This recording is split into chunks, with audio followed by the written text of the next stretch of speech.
Boa noite a todos. Com muita alegria, muita gratidão, damos início a mais um estudo de quinta-feira, ia falar quarta-feira, sei lá por quê. De quinta-feira, toda quinta-feira às 7h30 da noite, estamos estudando a obra Pão Nosso, de Chico Xavier, psicografia de Chico Xavier, a obra de Emmanuel, né? E hoje nossa irmã Júlia vai dar continuidade ao estudo de hoje, do capítulo 49. Então, convido a nossa irmã Júlia para fazer a nossa prece de abertura. Vamos elevar os nossos pensamentos a Deus, nosso Pai, a Jesus, nosso irmão, pedindo amparo, a sustentação para o estudo dessa noite. Que nós todos aqui possamos estar envolvidos na irradiação de Emmanuel, esse espírito que nos tutela aqui o estudo das quintas-feiras, agradecendo a oportunidade dessa casa que nos acolhe e nos abençoa por esse trabalho, que o fim do trabalho, na realidade, o propósito desse trabalho é a gente aprender um pouco mais desse evangelho do Senhor Jesus. E assim, Mestre Jesus, é em teu nome, em nome de toda essa equipe espiritual, mas sobretudo em nome de Deus, nosso Pai, damos por iniciado o nosso estudo da noite, agradecendo a oportunidade, e assim damos graças a Deus. Graças a Deus. Vamos compartilhar a tela com o texto.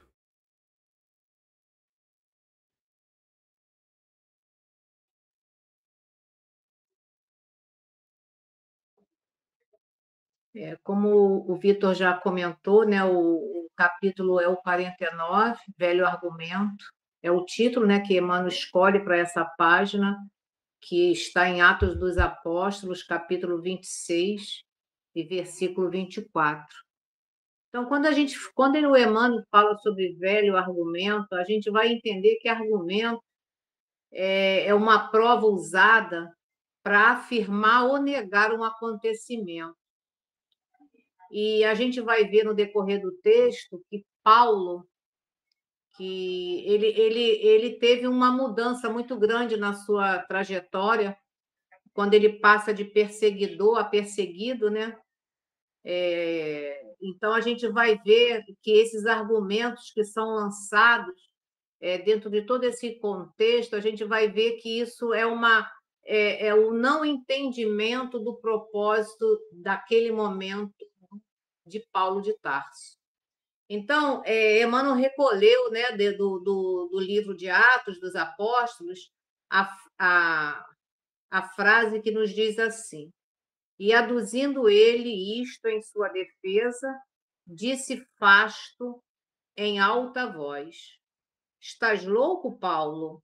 As muitas letras te fazem delirar.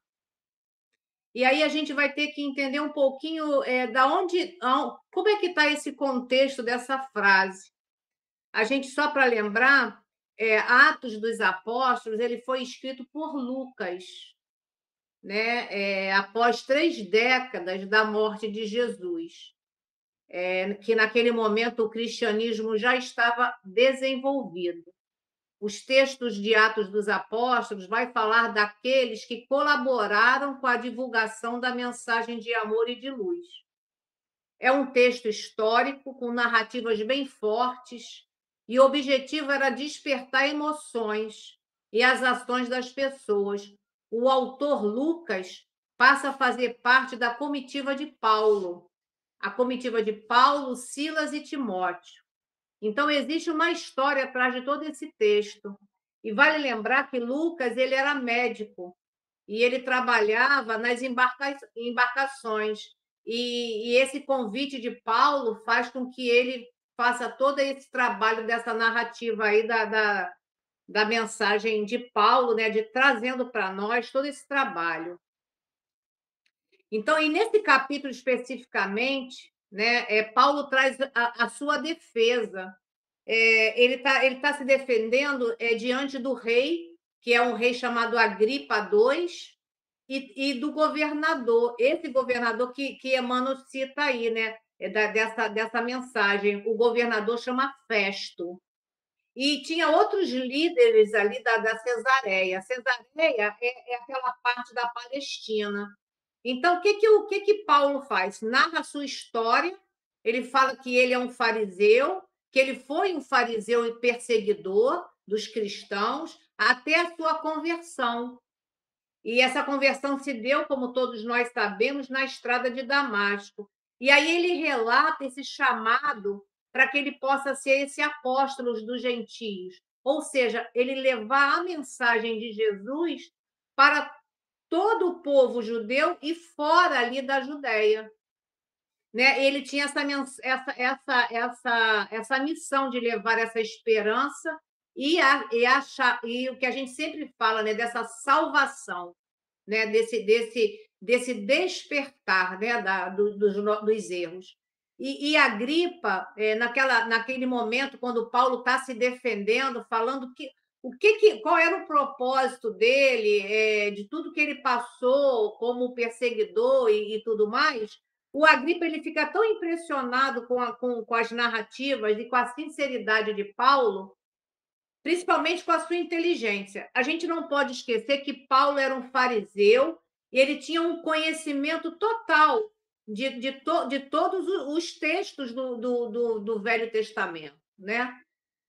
Então o Festo, né, está acusando ele de loucura, mas o Agripa assim se entusiasma com tudo que ele fala, né? E o que acontece? Eles querem julgar ele ali na Judéia, naquele momento, e condenar. Só que Paulo, ele tinha ele era um cidadão romano. Aí o que ele fala? Não, eu quero ser julgado em Roma por César. Não quero ser condenado e arguído aqui na Judéia. Eu quero ir para Roma. E aí, realmente, ele vai para Roma, ele fica 2 anos preso. Ele não é nesse momento que ele é morto, mas ele realmente vai ser julgado em Roma através do César, né? E o que eles argumentavam também? Que Paulo ele era acusado de perturbar a ordem e promover uma nova religião. Por quê? Ele defendia Moisés e, de repente, ele vai defender o Nazareno, o carpinteiro. Né? Então, tudo isso que eles tentam alegar de que ele está louco. Né? Que homem é esse que você defende? Né? Por que você sai, né, desse comando, de todo esse entendimento das leis mosaicas e você vem, né, para defender um carpinteiro? Então, nesse momento, esse texto de Emmanuel traz para a gente essa informação. Falei muito? Não sei se alguém quer fazer ou alguma pergunta ou alguma colocação. Fica aberto aí para alguém falar alguma coisa se achar necessário. É muito comum que isso aconteça, né? Até hoje. Lógico que não com a violência. Bem, em outros países até acontece com violência, mas aqui no Brasil, pelo menos, a gente não tem um preconceito religioso que vai causar violência, mas assim tão grande como na época de Paulo. Mas é muito comum, né? Pessoas que mudam de ideia, que mudam de religião, passar por esse julgamento, né? Principalmente daquele ciclo social que a pessoa frequentava, que geralmente está ligado à religião que ela tinha, ou da família, né? E aí você de repente se apresenta com outras informações, né, com novidades, isso causa uma perplexidade entre aqueles e muitos vão dizer que você está louco, que você está delirando, nós espíritas é comum que isso aconteça porque nós somos minoria, né? Apesar de não ter, como eu falei, mais esse preconceito tão forte e violento como já teve no passado, mas é muito comum que as religiões dominantes, né, geralmente evangélicos ou católicos, olhem para a gente às vezes meio de nariz torto, né? Assim, porque por mais que não tenha mais essa violência, mas existe né? Mas peraí, você vai pro inferno e você tá delirando com isso aí, com esse negócio de mediunidade, de reencarnação, isso aí é delírio da sua cabeça, olha lá, cuidado. Então é comum que a gente, assim como o Paulo, receba às vezes, esses rótulos, né? De maluco, de tá ouvindo coisa, né? Para eles, mediunidade é porque você tá maluco, né? Você tá ouvindo coisa, tá esquizofrênico. Então ainda hoje existe esse preconceito.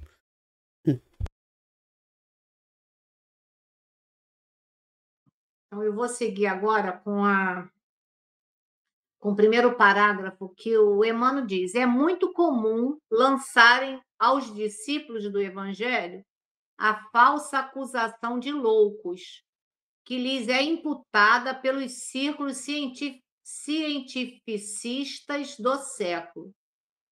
E aí, a gente vai só lembrar, assim, rapidamente, né, naquele momento que chega as mesas girantes, né, que chega toda essa parte que vem, né, de uma forma mesmo, né, dos fenômenos, né, para que isso possa trazer alguma coisa que despertasse consciências. Evidentemente, isso foi uma forma que os espíritos encontraram, né? A gente sabe que a mediunidade, ela desde sempre existiu, né? Mas que foi uma forma de que encontraram para chamar atenção. E, mediante isso, houve todo um ataque, inclusive da parte científica. Aí eu coloquei aqui outras coisas para falar, né? Mas hoje eu me lembrei disso e fui na internet tirar essa frase. Tem a frase mais conhecida de William Crookes, que eu realmente gosto muito, é quando ele diz assim: não digo que isto é possível, digo isto é real.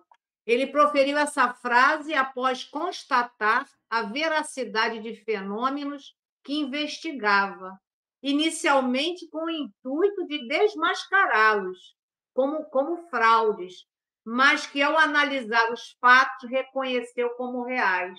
Então, um grande cientista, né, que chama William Crookes, ele tem essa frase que dentro do Espiritismo é muito conhecida quando ele fala, né? Não digo que é possível, digo que é real.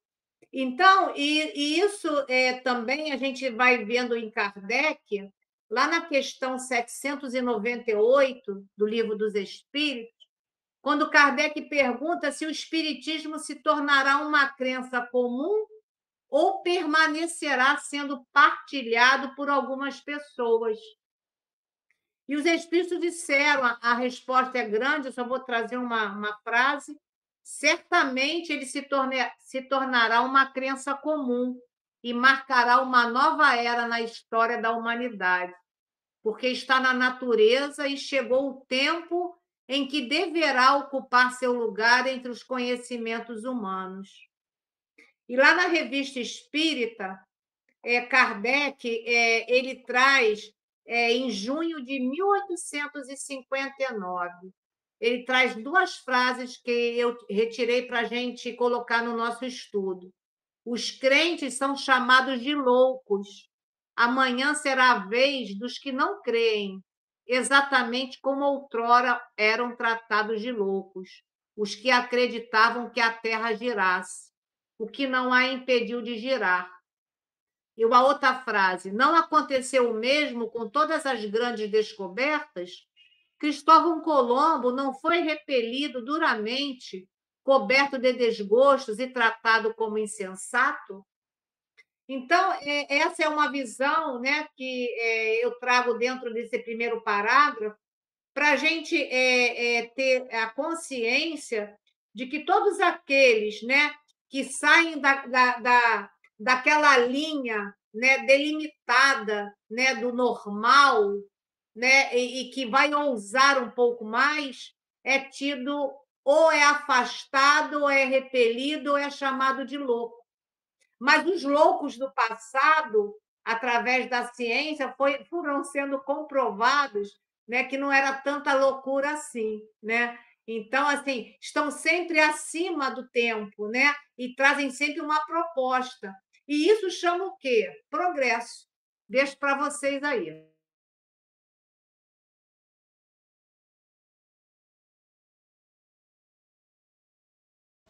É só ratificando, né, isso.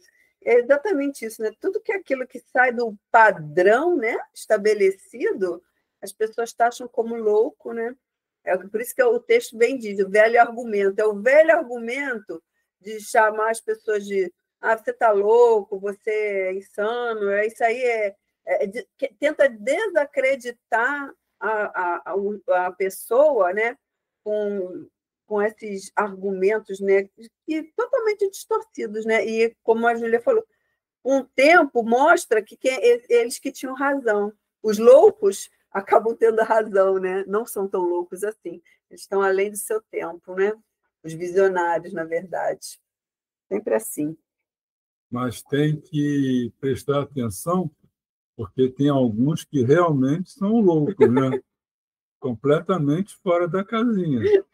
Aí você tem que prestar atenção, Mas no caso aqui não é. O Paulo Aí, foi bem certo. aí é que entra Kardec nos ensina, né? Que a gente tem que ouvir Avaliar. tudo, estudar tudo, mas aí você avalia dentro da razão, dentro da lógica, dentro do raciocínio.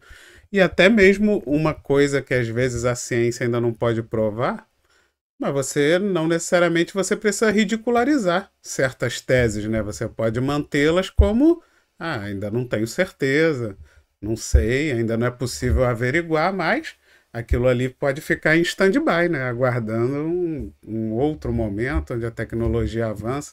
Então é importante que muitas vezes as pessoas propõem certas teorias e não necessariamente também a gente precisa ridicularizá-las, mesmo que a gente não acredite, mesmo que a gente não ache que aquele é o caminho correto, mas a gente não precisa também ridicularizar o outro, né? A gente pode, não sei, pode ser que sim, pode ser que não, vamos aguardar as cenas dos próximos capítulos, né?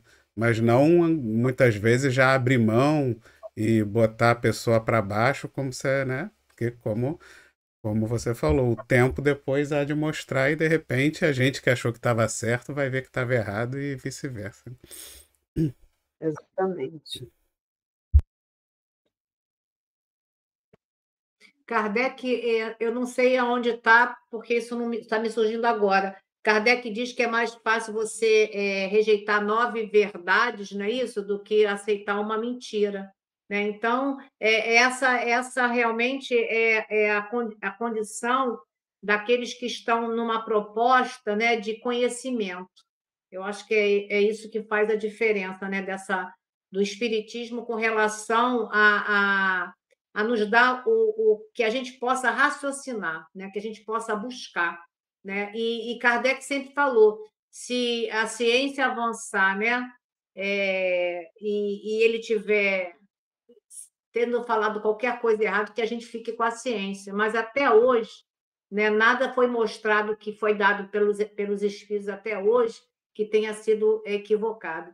E a gente tem na obra de Chico Xavier coisas lançadas pelo André Luiz há 70 anos atrás, que naquele momento a ciência negava e hoje foi comprovado, né, pelos próprios médicos. Então, assim, a gente, como a Selma falou, né, a gente precisa dar oportunidade que o tempo também mostre certos detalhes, né? Isso me surgiu agora aqui com relação aos livros do Chico também. E o outro parágrafo do Emmanuel, ele diz assim: o argumento é velhíssimo por parte de quantos pretendem fugir à verdade, complacentes com os próprios erros. Tudo isso que a gente falou, né? E aquela frase, né, de Jesus: conhecereis a verdade e a verdade vos libertará. A Terra é uma grandiosa escola das almas. Somos escravos desses vícios, né? Principalmente de vícios, né? E de conceitos que a gente às vezes não quer abrir mão, porque abrindo mão de alguns conceitos a gente se acha inferior. E eu acho que essa não é a proposta, né, do homem inteligente na Terra, né? Enganamos-nos sobre a realidade das coisas, deixamos que preconceitos e convicções estabelecidas e profundas falem mais alto. Deixamos de lado o verdadeiro ver e nos arrastamos em ideais que não se sabe onde são fundamentadas, embora já antigas e passadas entre gerações. Quantos conceitos a gente vai falando, repetindo, dizendo, que a gente não sabe nem quem falou. A gente só vai repetindo igual papagaio de pirata, né? Vamos dizer assim, né?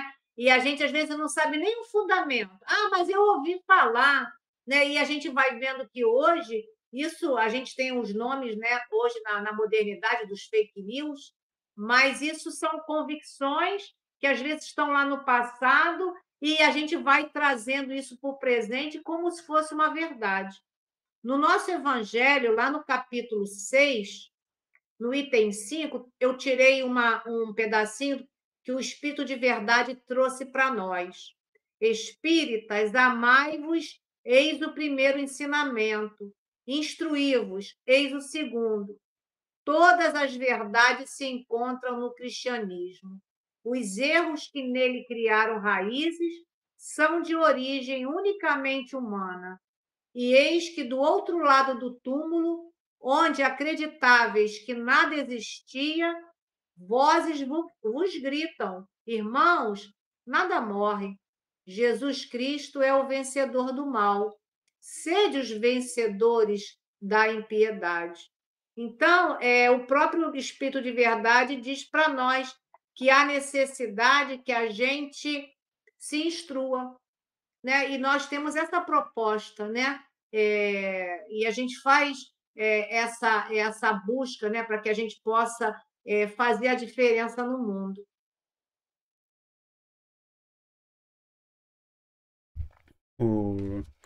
Geralmente esse argumento, como ele bota ali, é para quem quer fugir da verdade, porque o espiritismo nos traz uma imensa responsabilidade, né? Eu acho que é a religião que mais traz responsabilidade, porque a reencarnação faz com que nós sejamos herdeiros de nós mesmos, né? Não tem que ficar esperando cair do céu, não tem que ficar querendo botar a culpa em A, B, C ou D, tudo cai sobre os nossos ombros. Então, geralmente você tem duas pessoas, ou aquela pessoa que já é descrente e ela quer continuar vivendo a vida dela material, né? Gozando a vida, bebendo, curtindo, se divertindo, sendo assim o mais irresponsável possível. Então ela tende a usar esse argumento né, como a gente já falou anteriormente, de te chamar de louco, de fanático, de... Antigamente me chamavam de crente espírita. Você parece crente espírita. Então é uma forma das pessoas fugirem, né? Não quero me envolver com isso não, deixa eu viver minha vida aqui, vale o material, né? Só existe o que eu enxergo e pronto, acabou. E existe aqueles que já são também convertidos em outras religiões, e como essas outras religiões, diferente do espiritismo, a maioria delas são religiões proselitistas, onde, né, eu tenho que converter os outros, a minha que é o certo, né? Se você não está na minha corrente, você vai para o inferno. Então tem todo esse mecanismo de captura e de amedrontamento dos seus fiéis. Então a pessoa quer fugir, né? Mesmo que ela veja nos seus argumentos, que ela perceba no que você está explicando lógica e se sinta até atraída né, por essas ideias, mas ela vai ser uma forma dela fugir disso. Ela vai te botar, não, você tá maluco, é o diabo tá fazendo a sua cabeça, e aí a pessoa vai dar um jeito exatamente de fugir dessa responsabilidade, porque ela tá já tão embranhada naquela religião que ela foi criada ali desde que nasceu, que ela não vai querer dar brecha para você conseguir entrar com esses argumentos. Então, geralmente é assim, né? Ou é o que já é religioso e não vai querer ouvir porque ele vai acreditar que só o dele está certo, ou aquele que não é religioso e quer se manter na ignorância, na irresponsabilidade. É isso.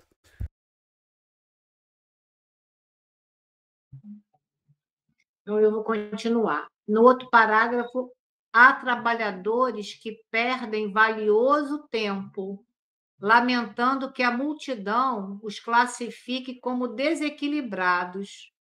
Isso não constitui razão para contendas, ou seja, para lutas estéreis. E aí eu coloquei aqui que cada indivíduo ele é responsável por suas escolhas e pela forma como utiliza seu tempo. Insistir em falar para quem não quer ouvir pode gerar frustração e desgaste, sem trazer benefícios reais. Então, eu também penso muito, né, quando Jesus diz que a gente não deve dar farelos a porcos, né? Na Porque não farela adianta pode, não pode dar pérolas. pérolas, né? Então, obrigado, Vitor. Dar pérolas aos porcos. E é exatamente isso, porque às vezes você quer tentar argumentar com o outro algo e você começa a ficar até de repente irritado, triste, achando que por que que o outro, mas cada um tem um momento, né? Então, assim, a gente precisa sempre pensar o seguinte: cada um está no momento. Então, assim, perder esse tempo valioso, né? Porque o nosso tempo é valioso, a gente às vezes não percebe isso, mas é valioso. Então, se a gente vai perder tempo com quem não quer ouvir ou quem já tem coisas construídas e não quer se desfazer do que acredita ser o certo, realmente você não tem que lutar contra isso, né? Essa é a proposta nossa, né? E no prefácio do nosso Evangelho, o próprio Espírito de Verdade ele fala para nós assim: eu vos digo em verdade, são chegados os tempos em que todas as coisas devem ser restabelecidas no seu verdadeiro sentido, para dissipar as trevas, envergonhar os orgulhosos e glorificar os justos. Então, o próprio Espírito de Verdade diz para nós que vai chegar esse tempo. Então, o tempo é para todos. Agora, cada um está num patamar. E a gente não tem que lutar contra isso. E perder nosso valioso tempo, né? Tentando esses argumentos. Não, acabei de falar, né? O espiritismo, diferente da maioria das religiões, não é proselitista. O que que é proselitismo? É você querer converter os outros, né? Você querer convencer o outro de que você está certo. E, pô, o lema do espiritismo é: fora da caridade não há salvação. Então, pouco me importa qual é a sua religião. Eu quero saber, né? O que me importa é o que você faz de bom, o que você, né? O que você pratica, o que você pratique o bem. Então, a sua religião realmente não me interessa. Então, você perder tempo brigando com os outros por causa de religião, porque eu acredito em reencarnação e você não, isso não existe. O espírita que faz isso tá totalmente errado, realmente tá vivendo o espiritismo de forma errada. A gente não tem que convencer nem converter ninguém. A gente tem que, através do nosso exemplo, da nossa vida, do nosso cotidiano, do nosso lidar com os outros, do nosso. Isso é que vai fazer com que os outros despertem interesse pelo espiritismo, né? Eu brinco que eu acho que muita gente. Eu acho que converter, eu não converti ninguém, não, mas eu acredito que muita gente à minha volta, pelo menos, se interessou em procurar entender o espiritismo exatamente através dessa dedicação, né, ao trabalho, a pessoa vendo a dedicação do trabalho, a pessoa vendo quem me conhece desde antes de eu ser espírita, né, então vendo as transformações no meu cotidiano. Eu acho que isso fez com que muita gente que de repente ninguém mudou de religião, quem era católico continuou católico, quem não tinha religião continuou sem religião, mas conversando com as pessoas eu sinto que muitas despertaram uma certa, pelo menos, simpatia pelo espiritismo, de querer entender, de, né, fazer perguntas, algumas até se aprofundaram de realmente querer ler um livro ou outro. E eu acho que é isso, eu acho que esse é que é o nosso papel. A gente não tem que querer converter ninguém ao espiritismo, a gente tem que mostrar o quanto esse conhecimento espírita é transformador, o quanto ele transformou a minha vida e o quanto ele transforma a vida dos outros e automaticamente o quanto ele pode ajudar a transformar a vida dos outros, mesmo que aquele outro não vire espírita.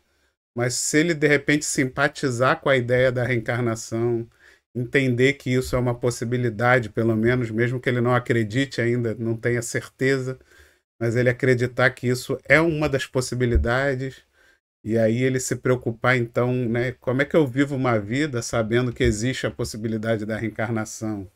Muitos que pensam em suicídio, né? Será que vale a pena eu me suicidar se a morte não existir, né? Já que eu não tenho certeza.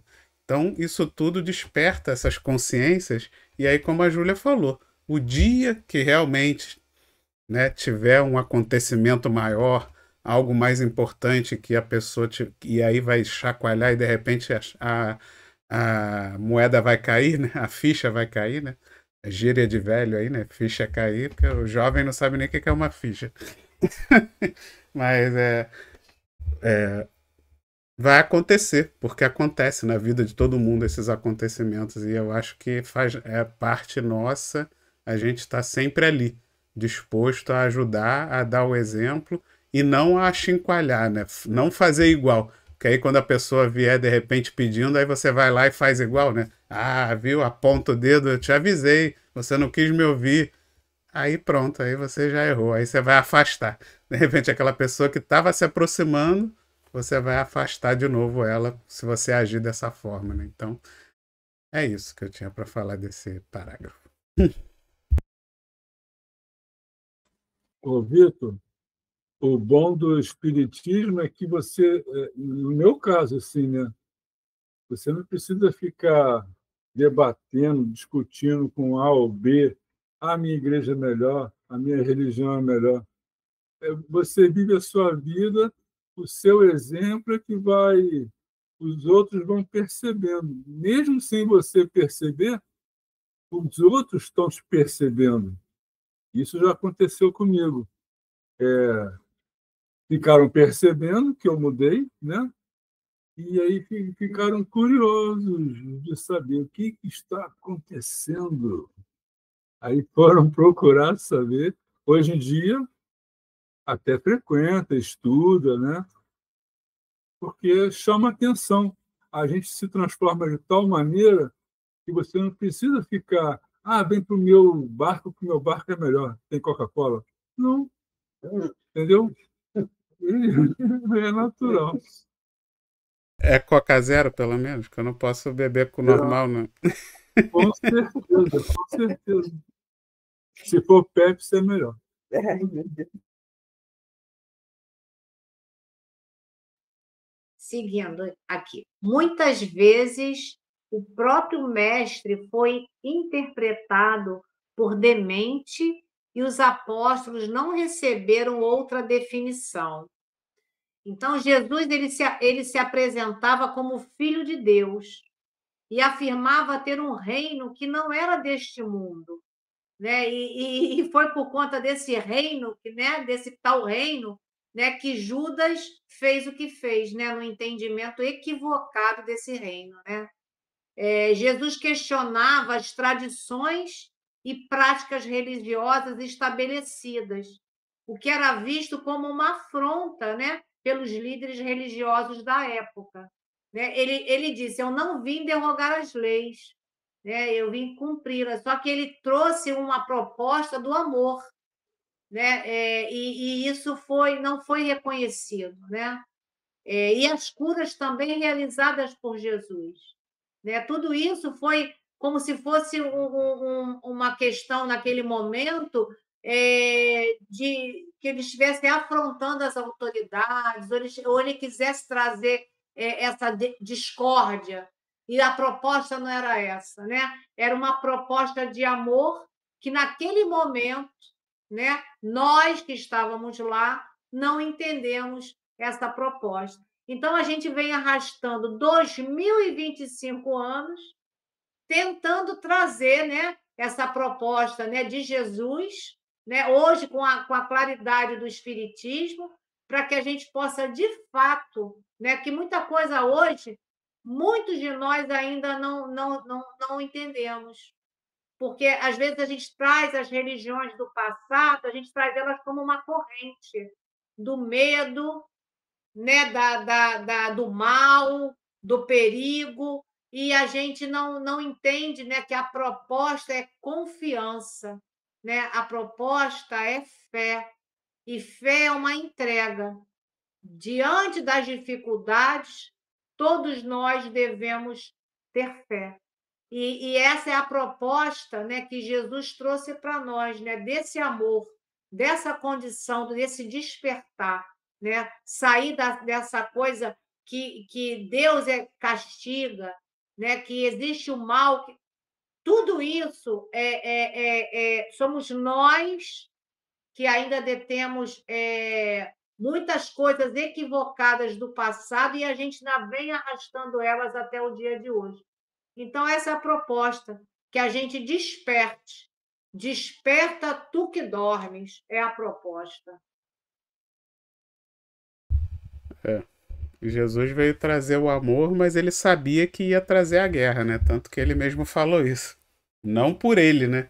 Porque ele sabia que os homens, dentro do seu egoísmo e das nossas imperfeições, não iríamos abrir mão dos nossos poderes para aceitar o amor que ele trazia. Ele já sabia disso, né? Não foi surpreendido.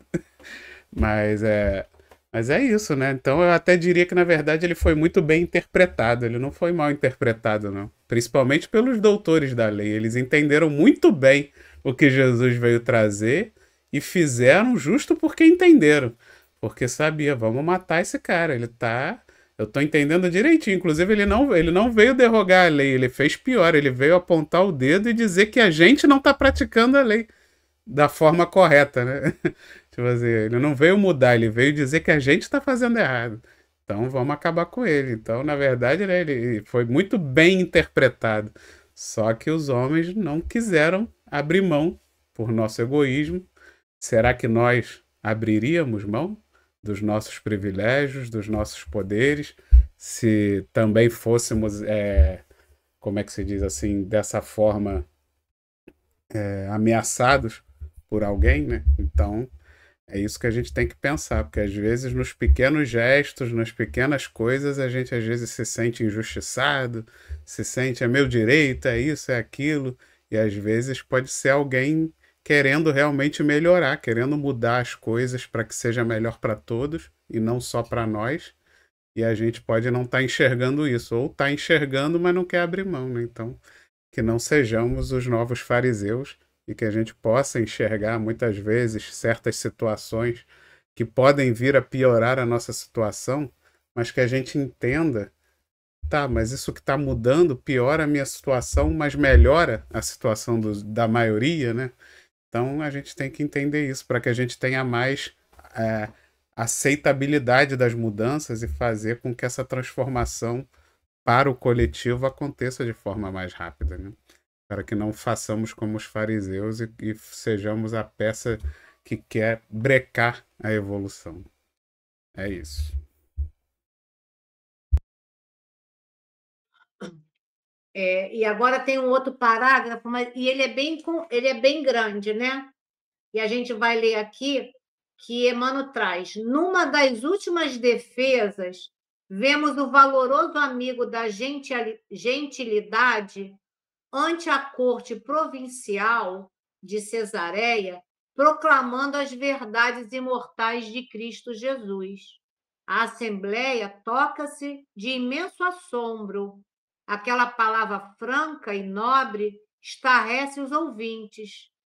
E aí que Pórcio Festo, na qualidade de chefe dos convidados, delibera quebrar a vibração de espanto que domina o ambiente. Antes, porém, de fazê-lo, o argucioso romano considerou que seria preciso justificar-se em bases sólidas.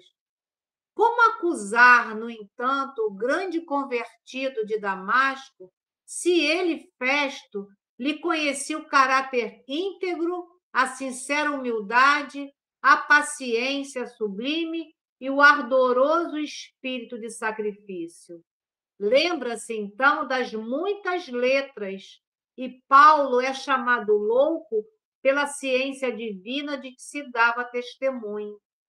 Então, quer dizer, eles tinham entendimento de que Paulo tinha muitas letras. Lógico, um fariseu conhecia toda a Torá, né? todo o Velho Testamento, né? A Torá hoje, mas todo o Velho Testamento.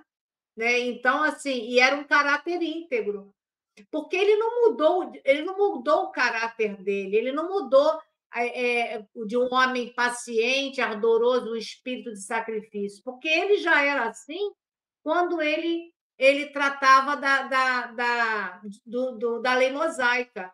Ele só fez uma mudança de caminho, mas tudo que ele tinha, né, na personalidade dele, ele continuou sendo o mesmo Paulo, né? Só que agora com a compreensão do conhecimento de Jesus.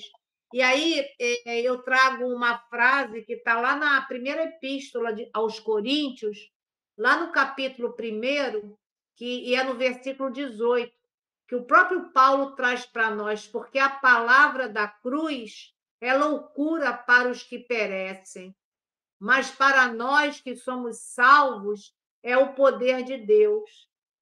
Por que salvo, né? Porque ele entendeu a proposta e fez a volta, ele mirou em outro alvo, porque salvação é você mirar no alvo certo. Então, mas para muitos isso é loucura, como era loucura para aqueles que estavam julgando, né? Tanto que Paulo foi morto, né? Nessa condição de que ele estava equivocado, né? E o Emmanuel, lá no livro Fonte Viva, lá no capítulo 97, ele comenta essa passagem. Repitamos a mensagem da cruz ao irmão que se afoga na carne e ele nos classificará à conta de loucos. Mas todos nós que temos sido salvos de maiores quedas pelos avisos da fé renovadora, estamos informados de que nos supremos testemunhos segue o discípulo para o mestre, quanto o mestre subiu para o Pai, na glória oculta da crucificação. Então, toda vez que nós estamos numa proposta, né, de seguir o Cristo, né, como o Cristo seguiu ao Pai e nós seguimos o Cristo, nós vamos ser acusados de loucura. Né? Então, a palavra da cruz é loucura, porque muitos ainda não entendem de alguns sacrifícios que precisamos fazer, né? Esse sacrifício foi que a gente falou no estudo passado, é sacrificar, não é me punindo, é sacrificar os meus próprios vícios, os meus próprios interesses pessoais. E é essa a proposta. Então, muitos que estão no mesmo caminhar que eu, muitas das vezes não entendem que eu vou optar por outras situações que, para mim, espiritualmente, é melhor do que somente a parte material. Então, a proposta é essa. E isso muitos ainda condenam e chamam, como você falou, Vitor, fanáticos. Né? Mas, como disse Jesus, se eu não me engano, para Pedro, que importa a ti? Segue-me tu. Então, que me importa o outro? Eu vou seguir o que eu escolhi para mim, porque isso me dá paz. E é a proposta que eu quero para a minha vida. É isso aí.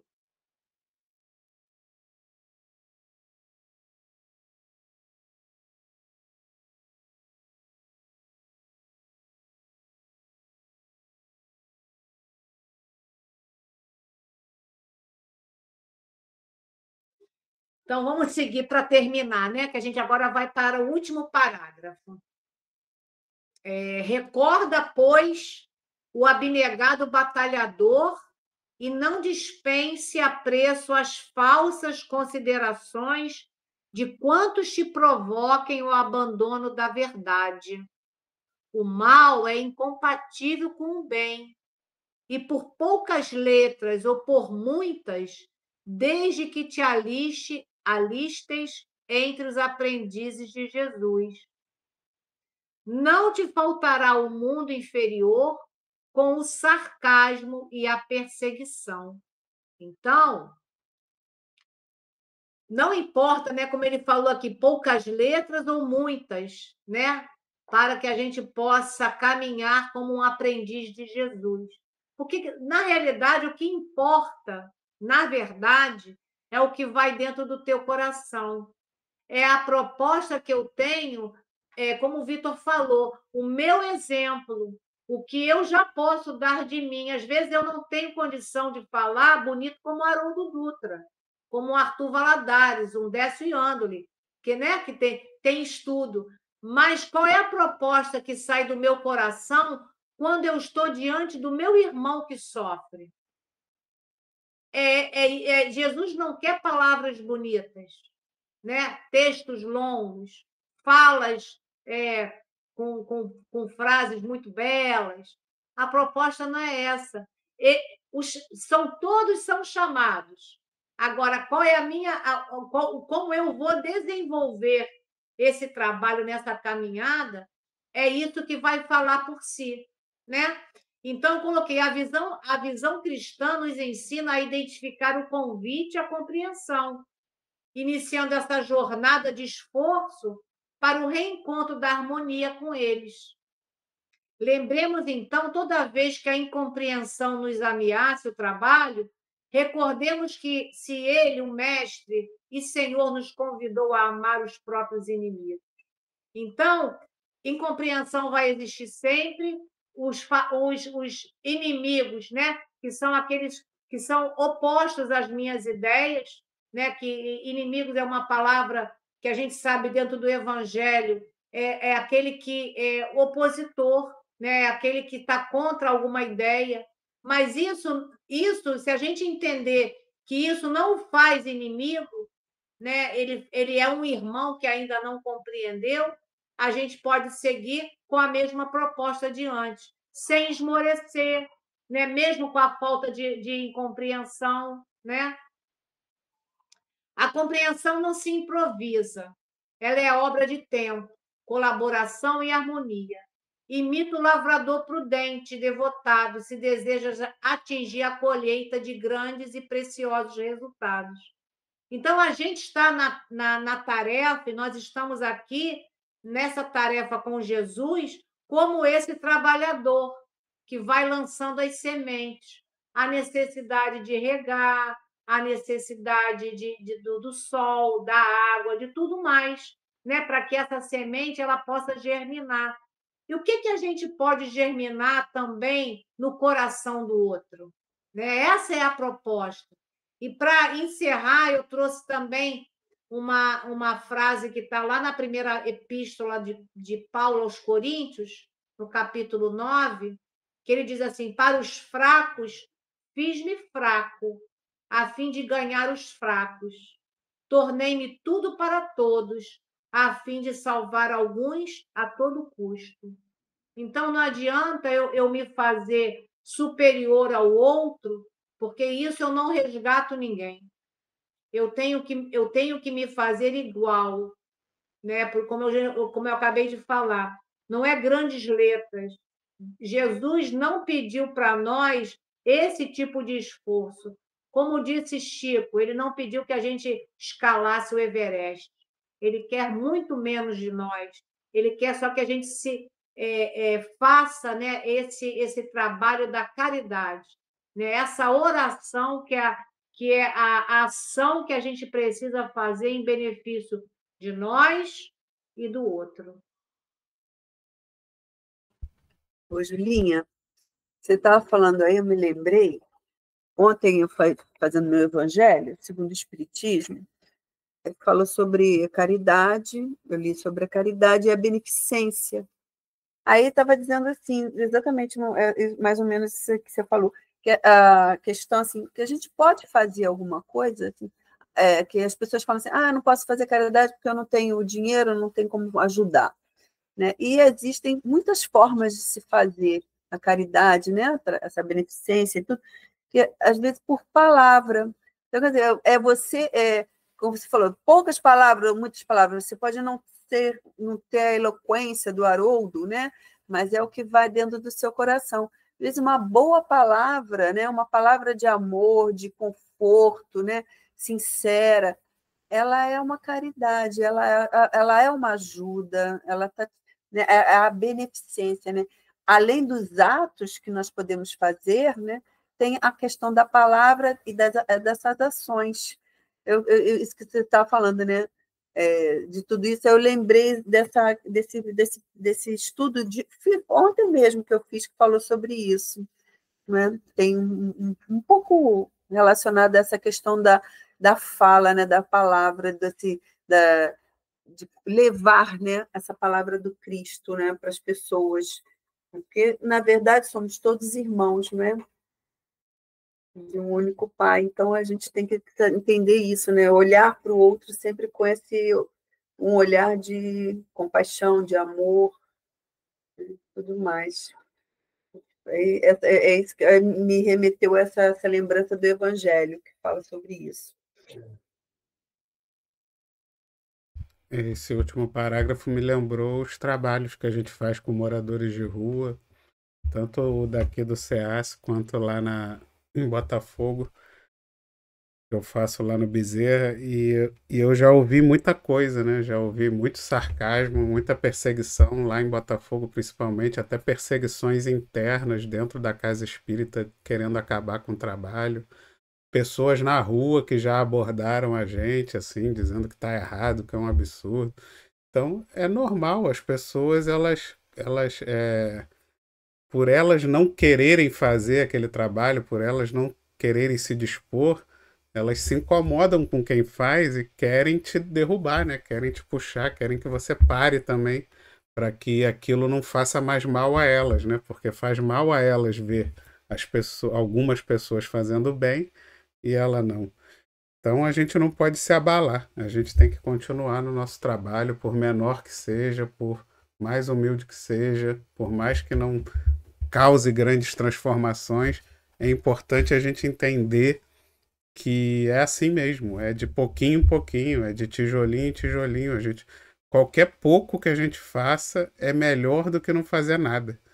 E a gente tem que continuar, seguir firme, não se deixar abater pelas críticas, procurar ouvir as críticas até, porque às vezes elas podem ajudar a melhorar, né? Não levar para o lado pessoal, mas não se abater, não deixar que esse sarcasmo e que essas perseguições te façam parar, que você fique envergonhado, que você fique acabrunhado, porque é isso que eles querem. É isso que as forças inferiores querem, né? Quando os obsessores induzem, porque muitas vezes essas pessoas são induzidas pelos obsessores, né? Para que aquilo te atinja, para que aquilo chegue em você, que a gente tenha essa força espiritual de entender que vai acontecer.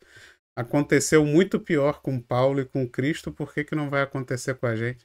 E por que que a gente não pode, né, ter um pouquinho mais de força espiritual para não se deixar abater, para não se deixar levar, não se deixar irritar, né, não se deixar magoar e deixa para lá, segue em frente, continua o seu trabalho, porque como a Júlia falou, o que importa o outro, o que importa é você, é você com você mesmo, como você está se sentindo e é como aquilo faz bem e você segue em frente.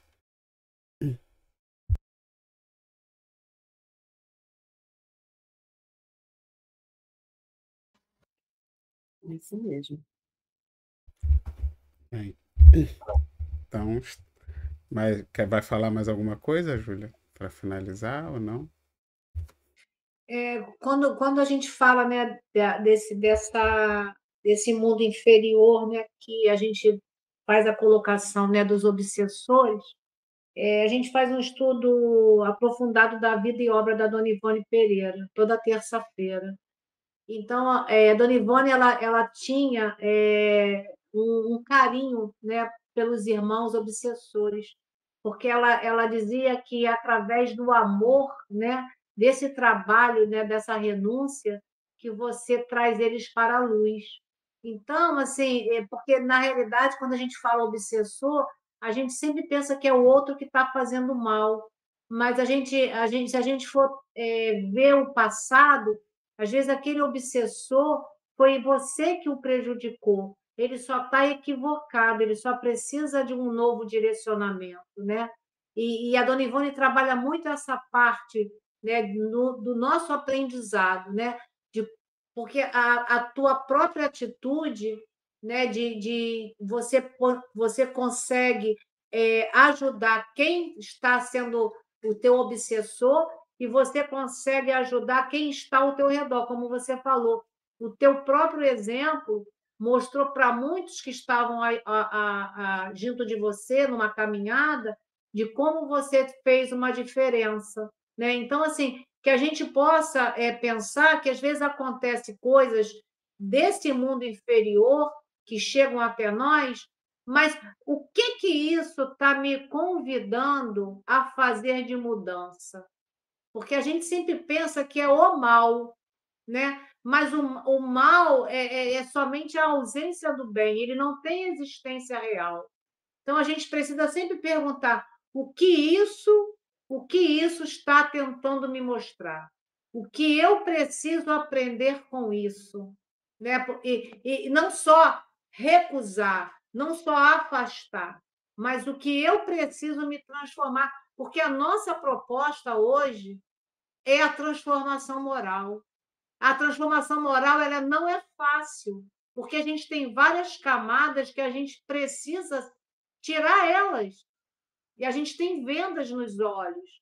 Então, a proposta do Espiritismo mexe com a gente e não é fácil. Mas é por isso que a gente está aqui toda quinta-feira, né, se debruçando nessa obra maravilhosa do Emmanuel. Né? Porque naquele momento, quando Públio Lentulus, diante do Cristo, né, o Cristo fez uma proposta para ele preferiu não seguir o Cristo.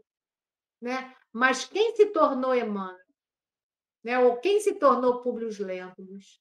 Então, essa é a transformação que vai acontecer em nós.